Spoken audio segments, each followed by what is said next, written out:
আসসালামু আলাইকুম। আশা করি সবাই ভালো আছেন। তো আমরা আজকে কথা বলবো হলো কার্বোহাইড্রেট নিয়ে।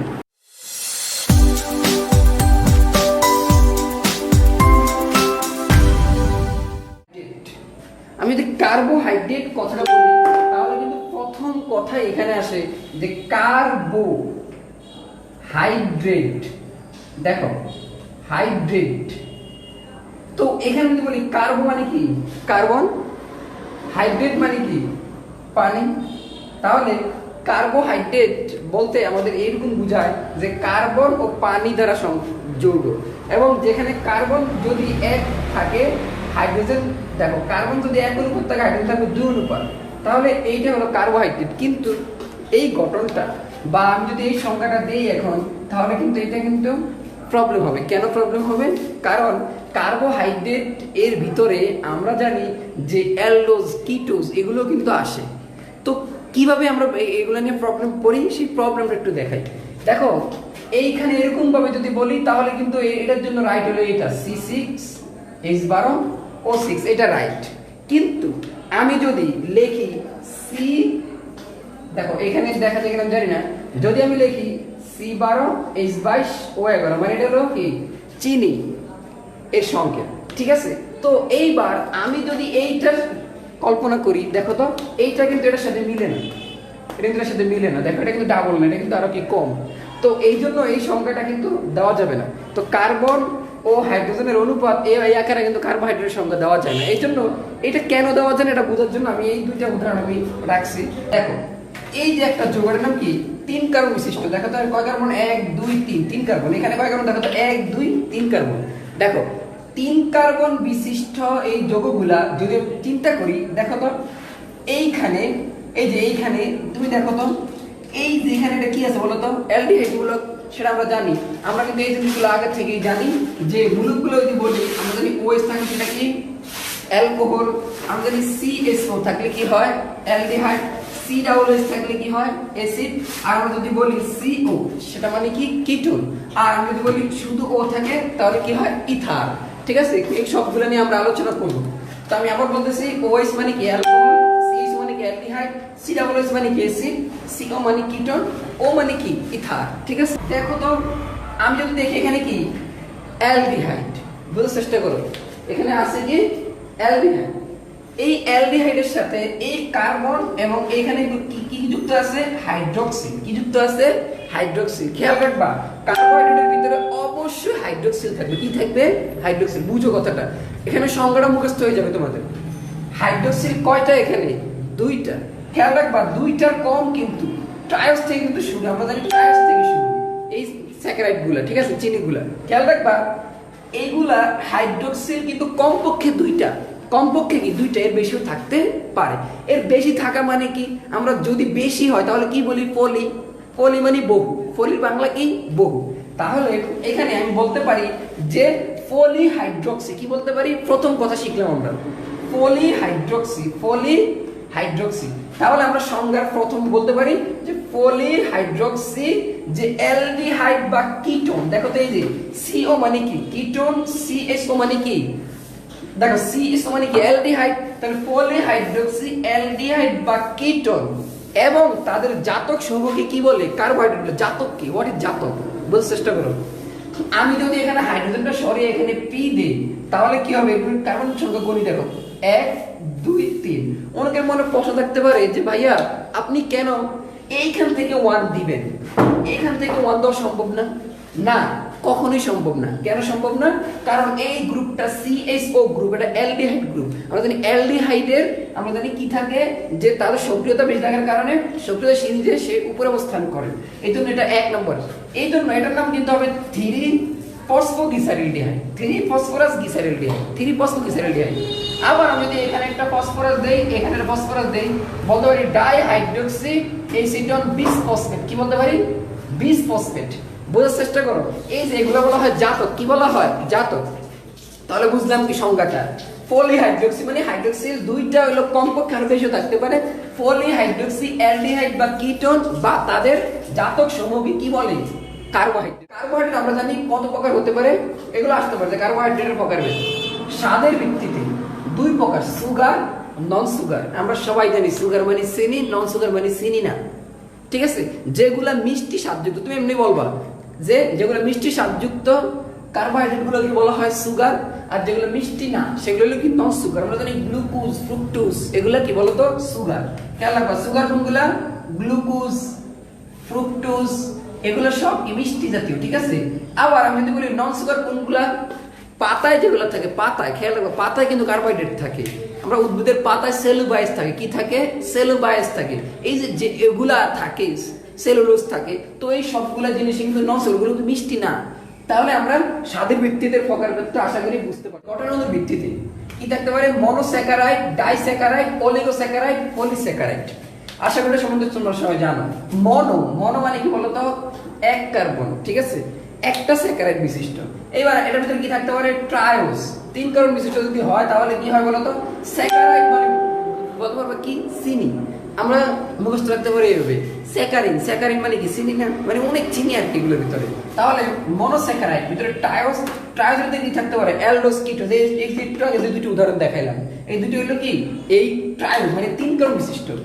টেট্রোজ, টেট্রোজে কি থাকে? ইরিথ্রোজ। আবার যদি পেন্টোজ, পেন্টোজে কি থাকে? রাইবোজ। হেক্সোজে কি থাকে? Glucose, fructose. এগুলো আমরা বিস্তারিত আলোচনা করবো আস্তে আস্তে। ডাইস্যাকারাইড, ডাইস্যাকারাইডের ভিতরে কি থাকে? Glucose, fructose, ম্যালটোজ, lactose. দেখো এগুলোর ভিতরে আমাদের ডাইস্যাকারাইডের ভিতরে স্টার্চ, এই দুইটা গ্লুকোজ একসাথে যুক্ত হবে, দুইটা ফ্রুক্টোজ একসাথে যুক্ত হবে, তো ম্যালটোজ সৃষ্টি হবে, ল্যাকটোজ সৃষ্টি হবে, ঠিক আছে? তারপরে অলিগোস্যাকারাইডের ভিতরে কি আছে? রাইপিনোজ। পলিস্যাকারাইডের ভিতরে কি আছে? Starch, cellulose, glycogen. স্টার্চ কি ওই সৃষ্টি হয়? আমরা জানি অনেকগুলা কি গ্লুকোজ মানে আলফা হাইড্রোক্সি গ্লুকোজ, এর মাধ্যমে স্টার্চ সৃষ্টি হয়। সেলুলোজ সেম কাহিনী, সেলুবায়োজ সেম কাহিনী, গ্লাইকোজেন। আশা করি সবাই এগুলো আস্তে আস্তে আমরা বুঝবো। এবার দেখো বিজারণ ক্ষমতার উপর ভিত্তি করে আমরা জানি কয় প্রকার? দুই প্রকার। এটা রিডিউসিং সুগার, এটা নন রিডিউসিং সুগার। অনেক ইম্পর্টেন্ট এই কথাটা। দেখো একটা হলো রিডিউসিং সুগার, এটা হলো কি? নন রিডিউসিং সুগার। খেয়াল রাখবা রিডিউসিং এর বাংলা কি? বিজারক।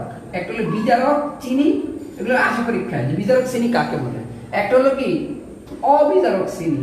অনেক ইম্পর্টেন্ট কথা, অনেক ইম্পর্টেন্ট কথা, এগুলো কিন্তু আসা পরীক্ষা। অবিজারক চিনি কাকে বলে? বিজারক চিনি কাকে বলে?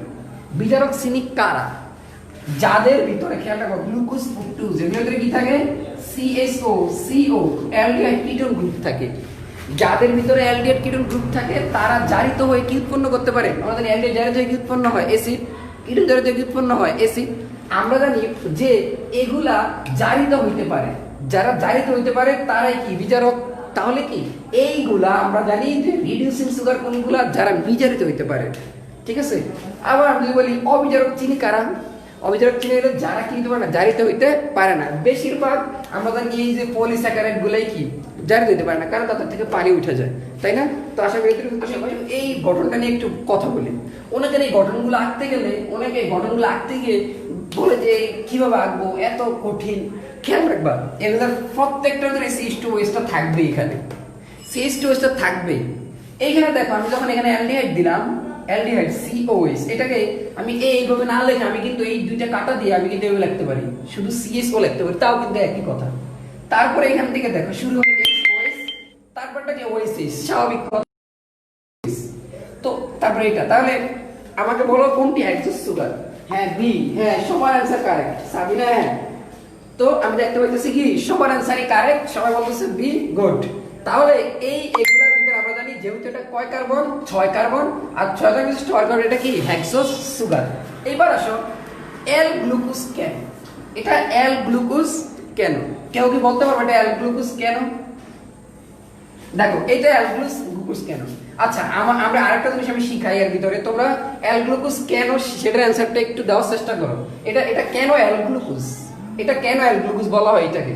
আচ্ছা এখানে রাইবোজ, রাইবোজের সাথে আরেকটা যৌগ আছে, তার নাম কি? ডিঅক্সিরাইবোজ। তার নাম কি? ডিঅক্সিরাইবোজ। ডিঅক্সিরাইবোজটা কিভাবে লিখতে হয় একটু আমি এইখানে একটু লিখে দেখাই, সবাই দেখো একটু মনোযোগ সহকারে। এইচ দেখো তো, দেখো এগুলো আঁকার জন্য আমি সহজভাবে তোমাদের বলতেছি। তাহলে এখানে আমি কি করলাম? দেখো তো 5টা কার্বন দিয়ে দিলাম, যেহেতু এটা রাইবোজ, ডিঅক্সিরাইবোজ সবগুলাই কিন্তু পেন্টোজ সুগার, সেহেতু দেখো তো এইখানে অ্যালডিহাইড দিলাম, এখানে কার্বন দিলাম কয়টা? 3টা, একটা।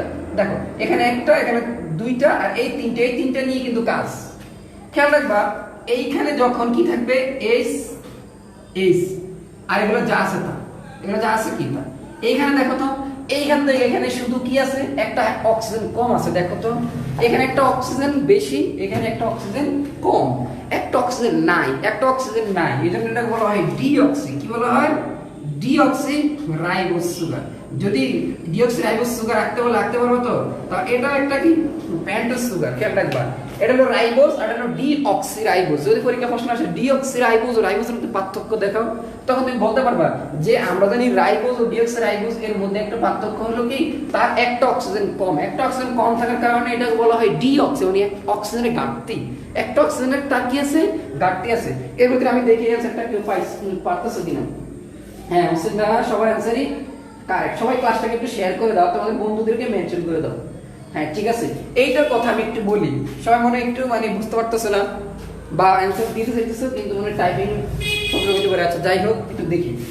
দেখো এইটা কি বলতো, এল গ্লুকোজ। দেখো আমি একেবারে সহজ তোমাদের এটা বলি, এল গ্লুকোজ কেন, তোমাদের মুখস্থ রাখার টেকনিকটা আমি বাতিয়ে দিতেছি। দেখো এইটা কি সিএইচও, খেয়াল রাখবে এখানে সিএইচও অ্যালডোজ। গ্লুকোজ এর বেলায় সবসময় অ্যালডিহাইড, খেয়াল রাখবা গ্লুকোজের বেলায় কি থাকবে, অ্যালডিহাইড। দেখো এই গ্লুকোজ গুলোকে অ্যালডোজ বলা হয়। কি বলা হয়? অ্যালডোজ বলা হয়। অ্যালডোজ কেন বলা হয়? কারণ গ্লুকোজে অ্যালডিহাইড মূলক আছে। পরীক্ষা প্রশ্ন আসতে পারে যে অ্যালডোজ কাদেরকে বলে, অ্যালডোজ কি ব্যাখ্যা করো। খেয়াল রাখবা যেই গ্রুপগুলোর ভিতরে অ্যালডিহাইড থাকে, দেখো এটা একটা কি অ্যালডোজ। ওই যে আমি এর আগে একটা উদাহরণ লিখেছিলাম, সেটাও কি একটা অ্যালডোজ। তো এই যে অ্যালডিহাইড মূলক বিশিষ্ট গ্রুপগুলোকে, অ্যালডিহাইড মূলক বিশিষ্ট স্যাকারাইড গুলোকে, চিনি গুলোকে কি বলা হয়, কি বলে, অ্যালডোজ বলে। তাহলে এখানে অ্যালডো এইটার নাম কিন্তু বলতে পারি আমরা, আরেকটা নাম বলতে পারি যে অ্যালডো হেক্সোজ, অ্যালডো হেক্সোজ। আচ্ছা তাহলে বলো তো এটা নাম আমি কি বলতে পারি, রাইবোজের আরেকটা নাম কি বলতে পারি, অ্যালডো পেন্টোজ। স্বাভাবিক কথা, এটা বলতে অ্যালডো পেন্টোজ। এবার আমরা বলি যে এটা অ্যাল গ্লুকোজ কেন, কারণ খেয়াল রাখবা এই কার্যকরী মূলক যেটা আমাদের এই সিএসও, এটা কি কার্যকরী মূলক না? কার্যকরী মূলকের সবচেয়ে দূরবর্তী কার্বন এর সাথে দেখো এইটা নিয়ে কল্পনা করা হবে। এইটা দেখো লেফট মানে বামে হাইড্রোক্সিল গ্রুপ, কত হবে কাকে নিয়ে, হাইড্রোক্সিল গ্রুপকে নিয়ে। হাইড্রোক্সিল গ্রুপটা লেফটে থাকার কারণে, বামে থাকার কারণে কি এল গ্লুকোজ। হাইড্রোক্সিল গ্রুপটা লেফটে থাকার কারণে কি এল গ্লুকোজ। এইবার আমি যদি বলি আমি একটা ডি গ্লুকোজ আঁকবো, আমি কিভাবে আঁকবো দেখো, একেবারে দেখো ইজিলি বলতে পারি COH, তাহলে এখানে কি কার্বন কার্বন কার্বন, এখানে কি CH2OH। এইবার আমি যদি এগুলো একটু দেওয়ার চেষ্টা করি, দেখো এইবার CH এর পরে এখানে H, তারপরে কি OH, OH এখানে দিছি, এবার একটা OH এখানে, এখানে একটা H। এইবার এইখানে যত খেলা দেওয়ার চেষ্টা করবো। আচ্ছা আমাদের আরেকটা কার্বন আছে, এইখানে একটা H দিলাম, এখানে একটা কি OH। খেয়াল রাখবা এইখানের উপর ডিপেন্ড করে, যদি আমি ওএসটা ডানে দিই, ডানে দিলে কি ডি গ্লুকোজ, এমনি মুখস্থ রাখতে পারো, ডান মানে ডি, তাহলে এই জন্য আর এটা কি এইচ, তাহলে এটা কি ডি গ্লুকোজ। কি বুঝা গেছে কথাটা? আশা করি সবাই বুঝতে পারছো। সবাই বুঝলে আমাকে ইয়েস লিখে জানাও। দেখো এই ওএস গ্রুপটা ডানে থাকার কারণে এটা কি ডি গ্লুকোজ, এই ওএস গ্রুপটা বামে মানে লেফটে থাকার কারণে এল গ্লুকোজ। আবার বলতেছি দেখো এই ওএসটা ডানে থাকার কারণে এটা কি ডি গ্লুকোজ, ডি মানে ডান, ডান ও ডান, এমনি খেয়াল রাখো। এল মানে লেফট বামে যদি ওএস থাকে সেটা কি এল গ্লুকোজ। ঠিক আছে, যদি ডি গ্লুকোজ আর এল গ্লুকোজ আঁকতে বলে আঁকতে পারবা এবং পার্থক্যগুলো বলতে পারবা। যে আমরা জানি যে ডি গ্লুকোজের 5 নম্বর কার্বনে দেখো এই যে 1 2 3 4 5 অলওয়েজ আরটা কি 6। অনেকের মনে প্রশ্ন থাকতে পারে কিন্তু প্রশ্নটা আমি আগে দূর করছিলাম, সেটা হলো কি আমরা জানি CHO গ্রুপটা, এই CHO মূলকটার সক্রিয়তা এখানে সবচেয়ে বেশি, ধরে নাম্বারিং করার সময় CHO গ্রুপটা সবার আগে করতে হবে, তাই না? এই জন্য 5 নম্বর কার্বনের দিকে তাকাইতে হবে। আমাদের কই তাকাইতে হবে? এই 5 নম্বর কার্বনের দিকে। 5 নম্বর কার্বনের যদি লেফটে মানে বামে হাইড্রোক্সিল থাকে তাহলে সেটা কি এল গ্লুকোজ। আর যদি এই 5 নম্বর কার্বন দেখে এটা কি 1, এটা 2, এটা 3, এটা 4, এটা 5, এটা কি 6, তাহলে 5 নম্বর কার্বনের OH-টা যদি ডানে থাকে তা সেটা কি ডি গ্লুকোজ। আমরা জানি CSO মানে কি অ্যালডিহাইড, CO মানে কি কিটোন, তাই না? O মানে কি ইথার। এটাকে আমরা কথা বলবো একটু পরে এগুলো নিয়ে কথা হবে। তো এটা কি অ্যালডিহাইড, আর আমরা জানি কি বলতো এটা কি কিটোন, আর এটা কি ইথার। তো দেখো এইখানে একটা কিটোন থাকার কারণে এবং 4টা কার্বন থাকার, এই 6টা কার্বন থাকার কারণে হেক্সোস, এটা কিটোন, তাহলে কিটো হেক্সোস। আর এই জিনিসটা কিটোন সম্পূর্ণ যদি 6 কার্বন বিশিষ্ট কিটোন থাকলে সেটা কি ফ্রুক্টোজ। খেয়াল রাখবা 6 কার্বন এবং হ্যাঁ সাবিনা কারেক্ট। তো 6 কার্বন এবং যদি কিটোন থাকে তাহলে সেটা কি ফ্রুক্টোজ। আশা করি এটা সবাই বুঝতে পারছো। এইবার আমাকে এই অ্যানসারটা দাও তো, এই যে এইটা কি ডি, আচ্ছা ডি গ্লুকোজ আর এল গ্লুকোজ এটা বুঝাইছি, তো এটা আশা করি বুঝবা। তাহলে আমরা জানি এটা কি, দেখো তো ডান দিকে আছে, এই জন্য এটা কোন গ্লুকোজ বলো তো, ডি গ্লুকোজ। একেবারে সহজ তাই না। আবার এইটাকে কি বলে বলো তো, এইটাকে কি বলে, তাহলে এটাকে আমরা বলতে পারি কি, দেখো তো ডান দিকে ওএইচ আছে, তাহলে এটা কি, এটার নাম কি বলো তো, ডি ফ্রুক্টোজ। এটা সবাই পার, আশা করি সবাই বললেই পারতো এটা, ঠিক আছে। তাহলে ক্ষেত্রে হ্যাঁ রানার অ্যান্সারও কারেক্ট, ঠিক আছে। তাহলে আশা করি এতটুকু তো বুঝতে পারছেন। তাহলে দেখো যদি এরকম এই মডেলগুলোর নাম কি, ফিশার মডেল, খেয়াল রাখবা এই মডেলগুলো ফিশার মডেল। তো এতটুকু পর্যন্ত বুঝতে পারছো আশা করি। এইবার আমরা যদি চাকরিগুলোতে চলে যাই, এরকম হবে একটা যাদের বেকা হয় তারা এই টেকনিক অবলম্বন করতে পারে, এটা এরকম তুমি ফোটা ফোটা দিলা। আমরা জানি এই কোনায় অক্সিজেন, এই কোনায় কি অক্সিজেন, আর সবগুলাতে কি কার্বন, সবগুলাতে কি কার্বন। দেখো আমি যে এই টেকনিক শিখাই এই টেকনিক অবলম্বন করতে পারো। এবং তুমি যদি এখানে সম্পূর্ণগুলা এবার ভরাট করি, দেখো আমরা জানি এইখানে যদি বলো, এইখানে ঠিক আছে যদি চিন্তা করো, এখানে এটার নাম কিন্তু 1 নম্বর কার্বন, এটা 2 নম্বর, এটা 3 নম্বর, এটা 4 নম্বর, এটা 5 নম্বর। এখন তোমরা বলতে পারো হে রে 5টা হলো, 6টা হবে। এই যে মাথায় টান দিয়ে এখানে যদি দেই CH2OH, এখানে হলো কি 6টা, ঠিক আছে। এবার 4টা হাত লাগবে কার্বনের, তাহলে এখানে 2টা আর এই 4টা, এই 2টা এই 4টা, এই 4টা, ঠিক আছে। বোঝার চেষ্টা করো, আমি টেকনিকটা শিখাই। এটার সাথে এটা কি H, বুঝো এইটার অপোজিটটা H, খেয়াল রাখবা এইখানে H যেহেতু, তাহলে এখানে OH। দেখো অপোজিটটা কি সুন্দরভাবে বোঝা যায়। এখানে যদি H তাহলে সেখানে কি OH, তাহলে এখানে যদি OH তাহলে এখানে H। এটা নিয়ে আর কোনো মতবাদ থাকার প্রশ্নই আসে না। এখানে যেহেতু OH তার অপোজিটটা কি উপরে H, আর এখানে কি OH। এখানে যেহেতু OH তার অপোজিটটা কি H আর কি OH। এইবার আসলে এই লক্ষ্য নিয়ে ঘটবে, তাই না। তাহলে এইখানে আমি কি করতে পারি, H উপরে দিতে পারি, OH নিচে দিতে পারি। এটা কিন্তু নির্দিষ্ট না, এগুলো নির্দিষ্ট, এগুলো একেবারে এটা মরণ পর্যন্ত এইভাবেই থাকবে। এইখানের জন্যই কিন্তু ঝামেলাটা ঘটবে। আমাকে এইবার প্রশ্নটা বলো, এইটার নাম কি আলফা ডি গ্লুকোজ নাকি বিটা ডি গ্লুকোজ? সবাই অ্যানসারটা দেওয়ার চেষ্টা করো। বিটা ডি গ্লুকোজ, আমাকে অ্যানসারটা দাও। এই যেটা আঁকলাম এটা কি আলফা ডি গ্লুকোজ?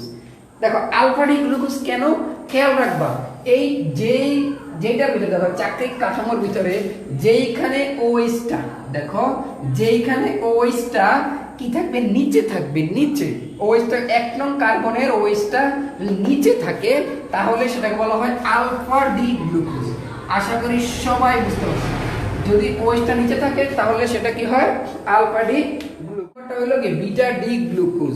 সবাই দেখো আমরা জানি এই ওএইচটা, দেখো তো বি নম্বরের ওএইচটা কোথায় আছে, উপরে আছে। আমরা জানি ওএইচ যদি উপরে থাকে তাহলে সেটা কি বিটা ডি গ্লুকোজ। দেখো ওএইচ নিচে থাকলে এটা কিন্তু হইতো কি আলফা ডি গ্লুকোজ, এটা হলো আলফা ডি গ্লুকোজ। আর এটা কি বলতো, যেহেতু ওএইচটা উপরে আছে এটা কি বিটা ডি গ্লুকোজ। তো আমরা এতক্ষণ পরে কিন্তু এটাই কিন্তু পড়ছিলাম, ঠিক আছে। তাহলে এটা হলো আলফা ডি গ্লুকোজ, এটা হলো বিটা ডি গ্লুকোজ, ঠিক আছে। আশা করি দূর পর্যন্ত। মল্টোজ, আচ্ছা মল্টোজ কি সৃষ্টি হয়, alpha D glucose plus alpha D glucose. লিখি দেখো তো, কেউ যেন আমরা যাচ্ছিলাম এভাবে না, carbon oxygen carbon carbon carbon carbon. যদি আরেকটা এভাবে আঁকি, দেখো তো কার্বন কার্বন অক্সিজেন, একটু বড় করে রাখতেছি, কার্বন, তারপরে কি বলতো এখানে একটা কার্বন, এখানে একটা কার্বন। তো এইভাবে যদি দেই আমরা,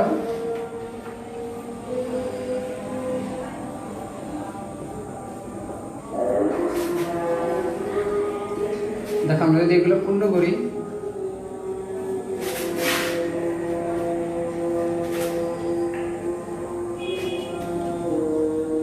আচ্ছা দেখো তো এখানে এখানে কি যেন বলো তো, প্রথম থেকে আমরা যদি শুরু করি তাহলে এখানে CH2OH, তাহলে দেখো তো এখানে কি যেন হয় H, অপোজিটটা কি OH, তারপরটা কি H। দেখো তো এখানে OH থাকার কারণে উপরে কি হবে H, এখানে কি OH, এখানে OH থাকার কারণে এখানে H, এখানে কি OH।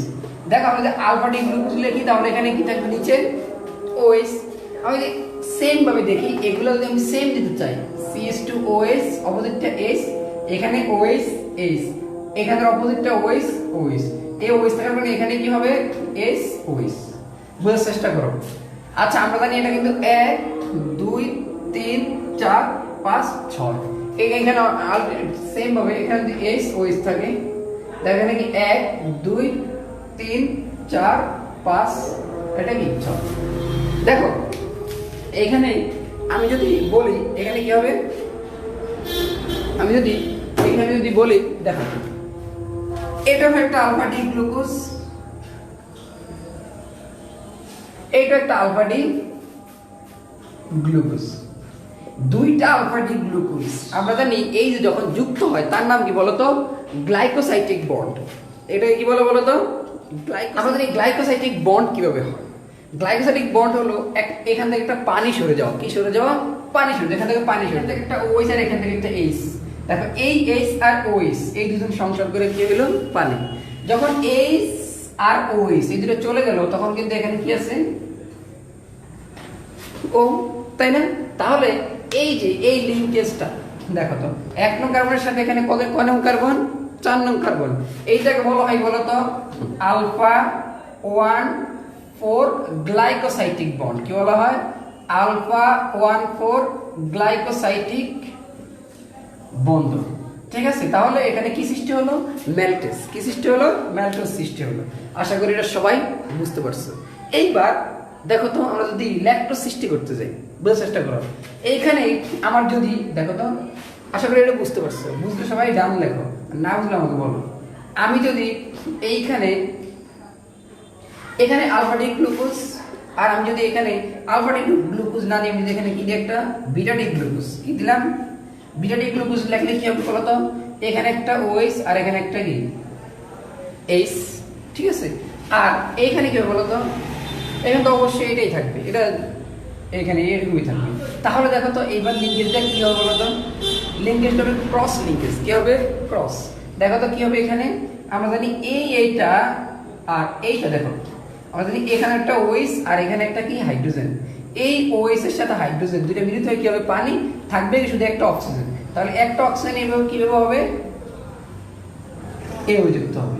ঠিক আছে, তাহলে 1,4 গ্লাইকোসাইটিক বন্ড।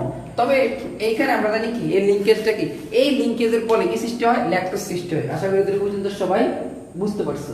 তো আমরা এই গ্লাইকোসাইটিক বন্ডের প্রত্যেকটা বন্ধনই ইজিলি ভাবে বুঝতে পারবো। ঠিক আছে, শুধুমাত্র একটা খেয়াল রাখবা, শুধুমাত্র এইখানে একটা হলো জেনারেল কানেকশন, হলো ক্রস কানেকশন। ঠিক আছে, তো আমরা যদি তারপরে আরো কিছু জিনিসগুলো শিখি, যেমন স্টার্স। দেখো এই মনোমার যেগুলো আছে এগুলো তোমরা ছোট ছোট যে ডাইস্যাকারাইড এগুলো পারবা। আমরা এখন একটু পলিস্যাকারাইডের দিকে যাই। কিসের দিকে যাব, পলিস্যাকারাইড। দেখো পলিস্যাকারাইড, দেখো পলি মানে বহু, পলি মানে কি বহু। তাহলে এখানে যে আমি একটা আঁকি, carbon oxygen carbon carbon carbon carbon, এখানে যে একটা আঁকি দেখো তো কার্বন কার্বন অক্সিজেন কার্বন, বড় হয়ে গেছে, একটু ছোট করি। দেখো দেখো যদি আঁকি একটা কার্বন একটা কার্বন একটা কার্বন, সরি একটা অক্সিজেন একটা কার্বন একটা কার্বন একটা কার্বন একটা carbon, carbon oxygen carbon carbon carbon. এখানে দেখো তো carbon oxygen carbon carbon oxygen একটা কার্বন একটা কার্বন একটা কার্বন। ঠিক আছে, এবার আমি যদি পূর্ণ করি, দেখো আগে একটু পূর্ণ করি তারপরে লিঙ্কেজ গুলো দিয়ে বলি, সমস্যা নেই। তাহলে এখানে যদি আমি বলি এগুলা, হ্যাঁ তারপরে এগুলা এগুলো, ঠিক আছে। এইবার বোঝার চেষ্টা করো। আমরা জানি এই 6 নং কার্বন এটা CH2OH, আমাদের এখানে কি থাকে CH2OH, এখানে কি থাকে CH2OH, প্রত্যেকটা কিন্তু আলফা ডি গ্লুকোজ। ঠিক আছে, তাহলে এইটার অপোজিটে H থাকার কারণে এখানে কি হবে OH। অনেকবার এই টেকনিক শিখাইতেছি, এটা নিয়ে আশা করি প্রবলেমে পড়ার কোনো সমস্যাই নেই, এখানে প্রবলেমে পড়বাই না। এখানে ওইস, তাহলে এখানে কি এইস। তাহলে দেখো তো এখানে আলফা ডি দিয়ে দেখা, আলফা কারণে কি বলতো নিচে ওইস, তাহলে এখানে দেখো তো এইস নিচে কি ওইস, যেহেতু এখানে আলফা, তাহলে দেখো তো এইটার অপোজিটে এইস থাকার কারণে এখানে কি হবে ওইস এইস, এটা তাহলে এইস ওইস, এখানে কি এইস আর এখানে কি ওইস। সেম ভাবে দেখো তো এখানে এইস ওই, যেহেতু আলফা, সবগুলো আলফা ডি গ্লুকোজ লিখতেছি আমরা, তাহলে এগুলোতে কি হবে দেখো, এটার অপোজিটে এইস থাকার কারণে এখানে কি ওএস আর এখানে কি এইস, তাহলে এখানে এইস এখানে কি ওএস, আর এখানে এইস আর এখানে কি বলতো ওএস। এই প্রত্যেকটাই কিন্তু আলফা ডি গ্লুকোজ, খেয়াল রাখবা প্রত্যেকটাই কি বলতো alpha D glucose, alpha D glucose, এটাও কি আলফা ডি গ্লুকোজ। বোঝার চেষ্টা করো মনোযোগ সহকারে, দেখো এখানে কি সৃষ্টি হবে, এইখানে বোঝার চেষ্টা করো, আমরা জানি এই ওএস আর এই ওএস, এখান থেকে দেখো তো ওএস আর এইস মিললে কি হবে পানি, তাহলে যদি পানি হয় তাহলে এই পানিটা উঠে গেল, থাকলো কি শুধু একটা অক্সিজেন, তাহলে এই অক্সিজেনটা এভাবে থাকলো, বুঝো কথাটা। আবার এই সেম ভাবে এই ওএস আর এইস মিললে কি হবে পানি, এই এইস আর ওএস মিললে থাকলো কি একটা অক্সিজেন। কি বুঝা যায়? সহজ কিন্তু ব্যাপারগুলো এইরকম মাঝখান দিয়ে হাজার হাজারটা হবে, খেয়াল রাখো। এটা আমরা কিন্তু শিখতেছি কার গঠন, স্টার্চ এর গঠন এবং পলিমার পলিস্যাকারাইড যেগুলা। খেয়াল রাখবা একটা অক্সিজেনকে যদি তুমি ব্যাকেটের ভিতরে নাও, আরেকটা অক্সিজেনকে ব্যাকেটের কই নিবা বাইরে নিবা। আবার বলতেছি আমি এটা, একটা অক্সিজেন যদি তুমি ব্যাকেটের ভিতরে নাও, আরেকটা অক্সিজেনকে ব্যাকেটের বাইরে নিয়ে n সংখ্যক, মানে এখানে হাজার হাজার কোটি কোটি আছে। খেয়াল রাখবা পলিস্যাকারাইড গুলো কোথায় থাকে, আলুতে থাকে। ধরো আলুতে আমরা যে স্টার্চ গুলো পাই সেখানে ধরো 200 300 400টা থাকে। আবার আমরা যদি ইক্ষু আকে যেই স্যাকারাইড গুলো পাই এগুলোতে কিন্তু অনেক স্যাকারাইড থাকে, 1 লক্ষটা ধরে এরকম থাকে। এটা আশা করি বুঝতে পারছো আলফা ডিগ্রি। তো কিভাবে দেখো তো, কারণ এখানে স্টার্চটার ভিতরে একটা অক্সিজেন এখানে আর একটা অক্সিজেন কি বাইরে, একটা অক্সিজেন ভিতরে ব্যাকেটে, একটা অক্সিজেন কি বাইরে। এতটুকু বুঝছো কিনা? যদি এতটুকু বুঝে থাকো তাহলে আমাকে বলো যে এই স্টার্চ এর গঠনটা আমরা বুঝছি, স্টার্চ এর গঠনটা বুঝছো কিনা। যদি বুঝে থাকো তাহলে আমাকে কমেন্টে জানাও, আর না বুঝলেও আমাকে জানা, ঠিক আছে? স্টার্চ এর গঠনটা বুঝে থাকো আমাকে জানা, না বুঝে থাকো আমাকে জানা। যদি বুঝে থাকো আমাকে ইয়েস লেখো। এইবার আমাকে এর ভিতরে এইটা যদি বলো, ফ্রুক্টোজের সাথে কিন্তু রেফিনোজ হইতে পারে, ঠিক আছে? অনেক গঠনে আছে। আশা করি তুমি আসলে বেসিকটা যদি বুঝতে পারো, বেসিক বুঝতে পারলে তুমি ইজিলি সবগুলা গঠনেই তুমি তোমার মতো করে দেখা আঁকতে পারবে। এগুলো এত কঠিন ব্যাপার না যে তুমি পারবা না। আসলে practice makes a man perfect. তোমার প্র্যাকটিস করতে হবে। তুমি যদি প্র্যাকটিস না করে মনে করো যে সব পাইরা যাবে, পৃথিবীর সব তুমি পারবা, এরকম কোন কিছু না কিন্তু, ঠিক আছে? আমার মনে হয় এটা বিশেষ, ঠিক আছে? তাহলে আচ্ছা তোমরা একটু আমাকে ঠিক আছে অ্যান্সারটা দেওয়ার চেষ্টা করো। তো এইটা কি, এটা কার গঠন? আমরা জানি এইটা হলো ফ্রুক্টোজের গঠন। খেয়াল রাখবে এটা কার গঠন, ফ্রুক্টোজ এর গঠন। দেখো তো এই যে ফ্রুক্টোজে কি থাকে, দুইটা CH2OH থাকে, ঠিক আছে? এই যে O, তাহলে এটা কার গঠন, ফ্রুক্টোজের গঠন। খেয়াল রাখবে এটা খেয়াল রাখবা। তো আশা করি বুঝতে পারছো সবাই। আচ্ছা এই যে স্টার্চ, এই স্টার্চ সেলুলোজ হইতে পারে, তো সে তখন কি বিটা ডি গ্লুকোজ দ্বারা সেলুলোজ হইতে পারে। তো এগুলো আসলে অনেক গঠনই সম্ভব। এইবার এই গঠনগুলো তোমাদের বই থেকে তুমি দেখে তুমি করতে পারো, আসলে সহজ ব্যাপারগুলো। এবার আমরা যদি বলি পেপটাইড বন্ধন, অনেক ইম্পর্টেন্ট একটা কথা, অনেক ইম্পর্টেন্ট। আসলে একেবারে সহজ পড়াটা, কিন্তু আমরা মনে করি যে অনেক কঠিন, কিন্তু না। আমরা যদি পেপটাইড বন্ধনটা এখন শিখবো, পেপটাইড বন্ধন, পেপটাইড বন্ধন। দেখো পেপটাইড বন্ধন কিভাবে, আমরা জানি এডিপিক অ্যাসিড, দেখো আমি একটু সহজে তোমাদের বুঝিয়ে দিতেছি।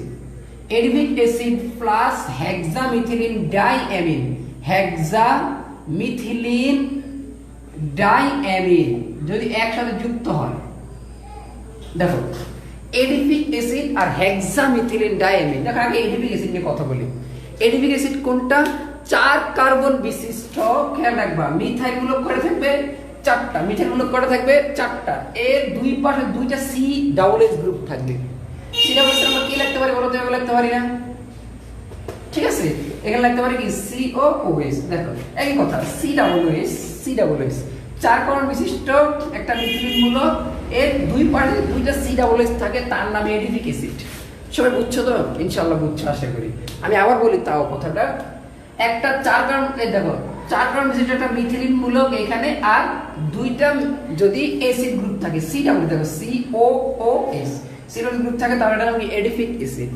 এইটার সাথে যদি বলি হেক্সামিথিলিন ডাইঅ্যামিন, আমরা কিন্তু আগে থেকেই জানি তাই না, যে মনো, ডাই, ট্রাই, টেট্রা, পেন্টা, হেক্সা, পেন্টা মানে 5, হেক্সা মানে 6, তাহলে 6টা মিথিলিন, মিথিলিন মূলক কোনটা, এই মূলকটা তাই না, তাহলে হেক্সামিথিলিন, তাহলে 6টা মিথিলিন, 6টা মিথিলিন, এর দুই পাশে দুইটা অ্যামিন, অ্যামিন তো আমরা জানি তাই না, NH2 থাকবে, কি থাকবে NH2, দেখো NH3 এর ভিতরে একটা কার্বন, একটা হাত করে চলে গেছে, এর কাছে চলে গেছে, এইটারে আমরা একটু লিখতে পারি না, NHOS এই লিখতে পারি না, এই লেখা যায়, মানে আমাদের একটু এটা করার সুবিধার্থে, এই আর কিছু না, এটা আমরা এভাবে লিখতে পারি না, N এখানে H আর এখানে একটা কি লিখতে পারি, H লিখতে পারি।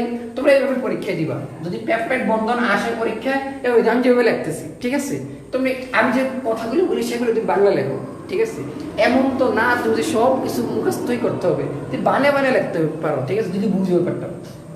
এখন দেখো এইখানের OS, দেখো বোঝার চেষ্টা করো, একেবারে ইজি কথা, এইখানের OS আর এইখানের H, এই দুইটা কি করবো, সুখের সংসার গঠন করবো, ঠিক আছে, এই এরকম, এটা কিন্তু একটা না, এটা কিন্তু হাজার হাজার, এই হাজার হাজার এডিপিক অ্যাসিড, হাজার হাজার হেক্সামিথিলিন ডাইঅ্যামিন, হাজার হাজার এডিপিক অ্যাসিড, হাজার হাজার হেক্সামিথিলিন ডাইঅ্যামিন এখানে আছে, n সংখ্যক। এখন কি করব, এই OS এই হাইড্রোজেনকে নিয়ে যাবে, নিয়ে যাওয়ার পরে কাহিনীটা ঘটবো কি বোঝার চেষ্টা করো, এইখানে হবে এইরকম, দেখো আমি যদি আরেকটা দিয়েও দেখে দিতে পারি বা এমনি দিলেও চলবো, কোনো সমস্যা নেই।